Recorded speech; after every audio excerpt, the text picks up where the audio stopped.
Pemirsa, Badan Legislasi DPR RI menyepakati RUU Kementerian Negara menjadi usulan DPR. Hal ini diputuskan dalam rapat pleno pengambilan keputusan atas hasil penyusunan RUU tentang perubahan atas Undang-Undang Nomor 39 Tahun 2008 tentang Kementerian Negara. Muatan RUU Perubahan Kementerian Negara yang telah diputuskan secara musyawarah mufakat, yaitu penjelasan pasal 10 dihapus, kemudian perubahan pasal 15. Selain itu terdapat penambahan ketentuan mengenai tugas pemantauan dan peninjauan undang-undang di ketentuan penutup.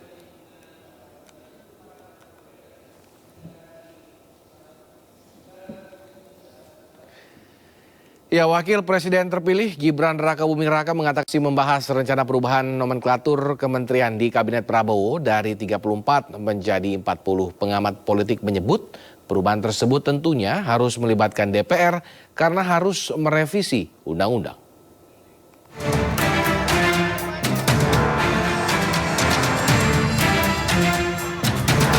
Usai ditetapkan sebagai presiden terpilih, Prabowo Subianto menjalin komunikasi dengan sejumlah ketua umum partai politik, seperti dengan Ketua Umum Partai Kebangkitan Bangsa Muhaimin Iskandar dan Ketua Umum Partai Nasdem Surya Paloh. Prabowo menyebut bukan tidak mungkin parpol yang sebelumnya berseberangan di Pilpres kini bersatu untuk membangun bangsa. Terkait pertemuan Prabowo dengan Ketua Umum parpol, berdampak pada pembentukan kabinet gemuk pun bukan tidak mungkin akan terwujud. Bahkan baru-baru ini muncul isu mengubah nomenklatur kabinet dari sebelumnya 34 menjadi 40 kementerian, termasuk menambah kementerian makan siang gratis.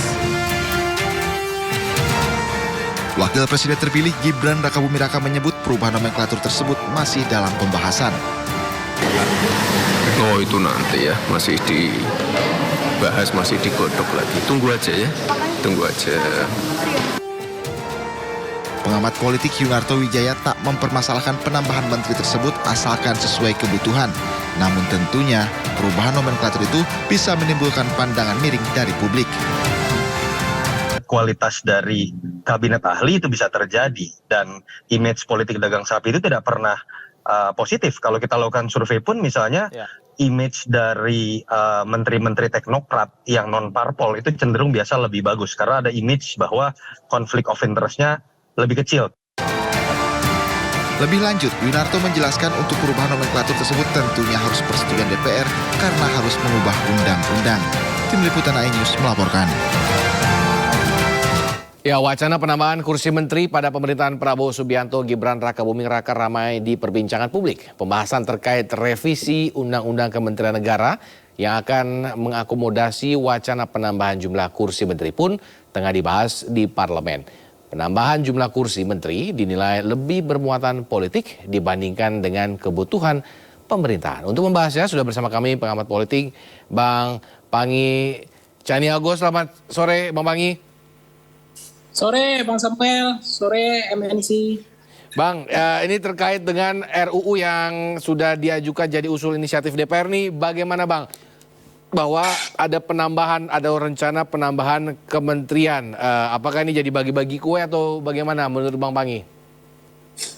Ya sebenarnya Bang Samuel, mazhab pendekatan pertama memang dalam politik itu kan adalah ikut kontestasi, terus memenangkan kontestasi, kemudian terakhir adalah power sharing, bagi-bagi kursi. Itu di dalam politik itu hal yang sangat biasa, maklum lah. Karena memang untuk berkuasa itu ya untuk dapat barter menteri kan, kursi lah, official seeking lah. Dan partai memang yang kedua begini, partai itu kan juga pemburu rente. Pemburu rente partai itu kan adalah kursi menteri. Nah, kenapa partai pemburu rente? Karena partai untuk menjaga keberlangsungan partai, eksistensi partai secara kolektif itu partai harus punya menteri kan gitu. Sehingga itu kenapa kemudian Bang Samuel tidak ada yang punya daya tahan yang kuat untuk menjadi oposisi. Karena apa? Karena mereka ingin berkuasa, ingin punya kursi menteri supaya eksistensi partai itu terjaga. Keberlangsungan partai itu terjaga. Itulah mengapa kemudian tidak banyak orang yang punya daya tahan untuk menjadi oposisi. Karena tidak punya ada rente yang akan diperebutkan. Nah, jabatan menteri itu adalah sebenarnya rente. Dan partai itu adalah pemburu rente. Tapi dalam konteks ini kita halus bahasanya, kalau kata halusnya itu adalah sebagai membagi kue-kue kekuasaan. Nah, apa yang disampaikan di dalam nomenklatur ini itu kan menarik sebenarnya. Apa motivasi, apa asbabun nuzul untuk menambah nomenklatur, merevisi undang-undang nomor berapa saya lupa tadi, nomor 39. 39. Ya, tahun Nah, apa 2008. 2008 Undang-Undang nomor 39 tahun 2008 ini apa urgensinya? Ya. Memang pertama itu adalah kebutuhan, yang kedua adalah ini juga bentuk salah satu cara untuk DNA politiknya untuk menambah pos-pos kursi-kursi menteri yang sebelumnya terbatas. Kan ada dua cara untuk mengakomodir semua lawan-lawan, mengakomodir partai-partai pemenang pemilu yang minta menteri. Supaya tadi itu mungkin menjawab soal-soal menteri yang berdoa kemarin minta kursi menteri sambil doa. Yeah. Itu kan harus dijawab dengan nomenklatur ini nampaknya ada punya, termasuk ada yang kemudian kasih kisi-kisi memohon kalau ada memungkinkan kita minta partai minta 3, 4, 5 menteri. Itu sudah ada. Nah, di dalam koalisi itu kan kita berharap kan ada yang poin ketiga begini, kan ada menanti second kabinet ahli profesional. Ya. Kabinet ahli profesional itu kabinet yang prinsipalnya itu adalah direct man and direct place. Menempatkan orang sesuai dengan keahliannya. Iya. Nah, dan kursi untuk menjadi menteri itu terbatas. Sementara kabinet presidennya Pak Prabowo yang terpilih ini, itu kan oversight coalition atau grand coalition, koalisi yang sangat gemuk. Iya. Nah, untuk menampung kursi partai pemenang pemilu saja yang pengusung utama itu sudah besar. Misalnya partai pengusung utama seperti Gerindra pasti minta 5 menteri atau 7 menteri. Nanti dari Golkar minta 5 menteri. Terus dari partai-partai seperti PAN minta 3 Demokrat menteri. lah misalkan. Ya. Itu saja nanti dibagi ya, termasuk partai pengusung yang bukan utama. Itu kan sebenarnya udah hampir banyak yang terpenuh tuh, terisi. Paling bagi-bagi jumlah menteri di mana, tapi ini udah terbagi. Nah, mau masuk lagi ada partai yang kemudian koalisi dibangun setelah presiden terpilih, Bang Samuel. Nah, itu ada Demokrat, ada kemudian Demokrat tadi masuk juga tambahan 4 menteri ya, itu PKB lah kasar atau Nasdem. Mohon maaf, saya koreksi. Demokrat itu akan dapat misalnya 3 atau 4 menteri misalnya, atau 2. Itu kan udah habis itu. Yang 39 nomenklatur sekarang. Habis. Nah, sementara mungkin Pak Prabowo ingin punya cita-cita mau ada second kabinet ahli, kabinet yang profesional. Tapi ada juga orang bilang perdebatan begini. Mau kader partai, tetapi kalau dia proporsional, tidak ada masalah. Betul. Dia kader di gap-gapkan, dipisah-pisah. Wow, ini proporsional, ini kader partai. Nah, ada juga kader partai tetapi proporsional gitu. Nggak masalah juga kan gitu. Iya.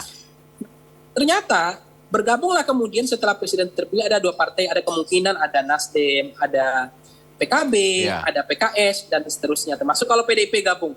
Mau ditaruh di mana orang-orang ini gitu. Apakah kemudian hanya menambah jumlah itu digeser kepada wakil menteri? Kan itu nggak mudah juga mengisi wakil menteri banyak ini. Belum partai-partai pengusung yang tidak utama. Nah, oleh karena itu, niatnya itu di waktu ini, kita tidak bisa menyalahkan publik bahwa asbabun nuzul atau prinsipal atau kepentingan menambah nomenklatur dengan revisi Undang-Undang nomor 39 tahun 2008 hanya untuk bagi-bagi kue kekuasaan untuk mengakomodir semua partai politik, termasuk partai politik yang bergabung di akhir setelah presiden terpilih, untuk bisa jabatan-jabatan itu diisi oleh menteri-menteri itu terpenuhi. Nah, itu sebenarnya kepentingannya, bukan kepentingan kebutuhan. Nah, poin saya terakhir adalah, mestinya nomenklatur itu, kementerian itu dibantu. Kan harusnya dievaluasi dulu menteri-menteri yang pernah dibuat nomenklatur baru seperti Kementerian Investasi. Kementerian Investasi kan pernah kita buat nomenklatur baru. Pertanyaannya, sudah dievaluasi nggak? Sejauh mana berdampak nggak kepada masyarakat? Berdampak nggak kepada negara? Kenapa? Membuka satu kementerian nomenklatur itu berdampak secara langsung kepada istilahnya itu APBN kita, pajak yang kita itu harus dikalkulasi, dihitung ulang, dievaluasi. Kalau kemudian kementerian baru seperti PMK, ada investasi, apalagi berapa kementerian baru yang dibangun kemarin yang dibentuk, kalau kemudian tidak berdampak kepada kesejahteraan rakyat, hanya terkesan menghabiskan APBN, kemudian ditambah lagi akan dari 39 menjadi 50 atau 40 misalnya.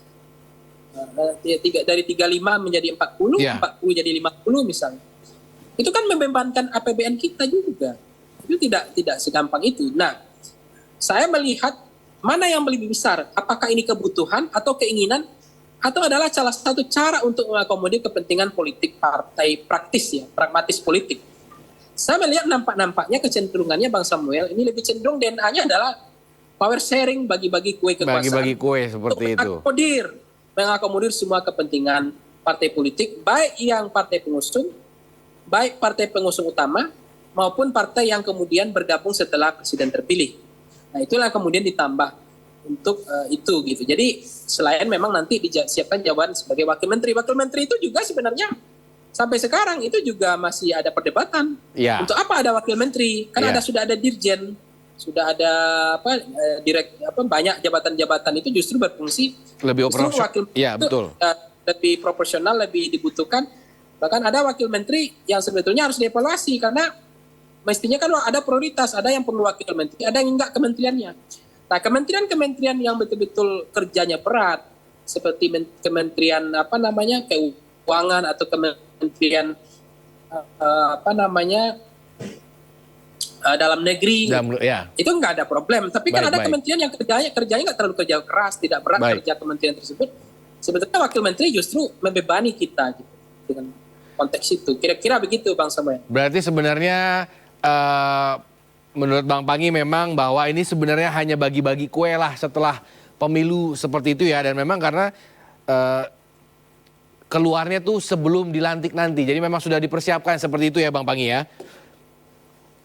Ya memang terkesan itu, dampak itu, kesan itu yang ditangkap publik, kita nggak bisa salahkan masyarakat. Ya, baik. Pandangan masyarakat seperti itu. Bukan pandangan saya ya. Pandangan saya, masyarakat mengcapture-nya begitu. Ini pada waktu momentum yang tepat sebelum kabinet dibentuk, mereka udah revisi, kemudian mesti mereka tambahkan pos-pos strategis untuk menteri-menteri yang nanti yang belum terakomodir. Karena pusing ini sekarang presiden terpilih. Ada banyak yang akan diakomodir gitu. Baik, terima kasih Bang Panggi. Kita berharap nanti kedepannya memang diisi oleh profesional yang lebih banyak berperan sebagai menteri di negara ini kedepannya. Selamat sore Bang Panggi. Sore Bang Samuel.